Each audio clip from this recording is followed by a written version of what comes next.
Hi అండి, ఈరోజైతే మాగాయ పచ్చడి తయారీ విధానం చూద్దాం. ఆవకాయ మొదటి స్థానం అయితే మాగాయ పచ్చడి మాత్రం రెండో స్థానం కదండి. నేనైతే ఒక 50 సోరకాయలు అయితే తీసుకున్నాను. ఇవి కాయలు చాలా పెద్ద సైజులో ఉన్నాయి. ఫస్ట్ అయితే ఇలా వాటర్లో వేసేసుకున్న కాయలన్నింటినీ ఇలా శుభ్రంగా కడుక్కోవాలి. కడిగేసుకున్న వాటిని చెక్కు తీసుకోవాలి. చెక్కు తీసేసుకున్న తర్వాత అన్నింటినీ ఇలా చిన్న చిన్న ముక్కలుగా కోసుకోవాలి. కోసుకున్న వాటిని ఒక ప్లాస్టిక్ డబ్బాలో వేసుకోవాలి. వేసేసుకున్న తర్వాత ఈ ముక్కలకి అయితే ఒక తవ్వ వరకు ఉప్పు పట్టింది నాకు. ఇలా చిన్న చిన్న ముక్కలుగా కట్ చేసుకోవాలి. కాయలు మాత్రం చాలా పుల్లగా ఉన్నాయి. మాగాయకి ఎప్పుడు కూడా సోరకాయకి కానీ చిన్న రసాలు, పెద్ద రసాలు ఇవైతే బాగుంటాయి. పులుపు పెట్టుకున్న కాయలు అయితే బాగుంటాయండి. ఇదిగోండి ముక్కలన్నీ కోసేసుకున్న తర్వాత ఇలా నాకైతే ఒక తవుడు ఉప్పు అయితే పట్టింది. మనం మళ్ళీ చూసి వేసుకుంటాం కాబట్టి కొంచెం తగ్గినా పర్వాలేదు. ఇలా మొత్తం మళ్ళీ ముక్కలన్నింటికి ఉప్పు పట్టించేసిన తర్వాత నేను రాళ్ళు ఉప్పు తీసుకున్నాను.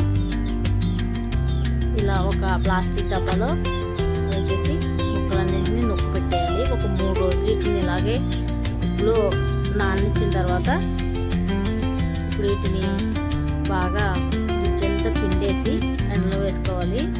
ఈ ముక్కలతో పాటు ఓటును కూడా ఎండబెట్టుకోవాలి. ఇలా 5 రోజులు అయితే ఎండేసుకోవాలి. ఇలా చూసుకున్నట్టు ఎండలో వేసుకుని బాగా ఎండబెట్టుకోవాలి.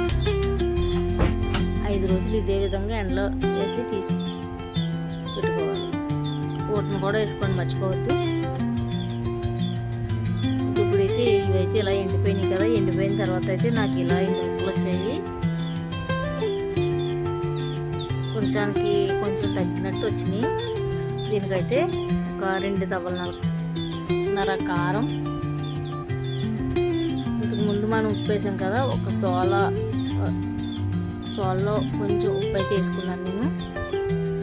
ఒక తవ్వ అయితే మెంతులు పిండి పట్టించేసుకోవాలి.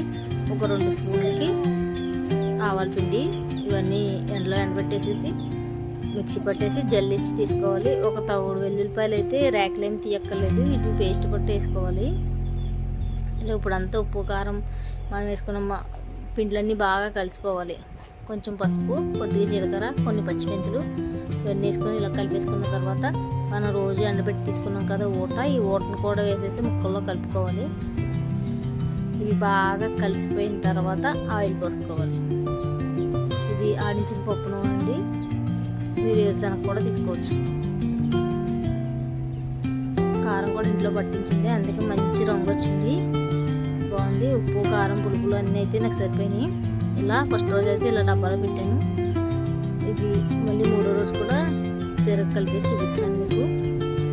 ముందు కూడా ఇలా తీసుకుని మళ్ళీ ఒకసారి బాగా కలిపేసుకుని